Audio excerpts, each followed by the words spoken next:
यानी तुम चाहती हो मैं तुम्हें माफ करूं? बिल्कुल चाहती हूँ। लेकिन एक शर्त पर माफ करूंगा। कहो क्या शर्त है? मुझे हर शर्त मंजूर है। मैं नहीं कहूंगा, तुम्हें खुद पता लगाना होगा। अब तुम्हारे बाबा को कैसे मनाएंगे हम? मर्द के दिल तक पहुंचने का रास्ता उसके पेट से गुजरता है। मैं तो यही जानती हूँ और यही कहती हूँ।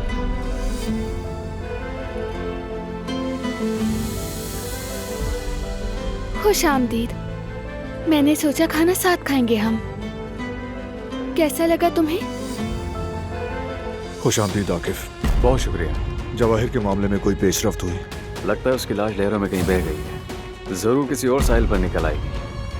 आज या कल खबर आ जाएगी।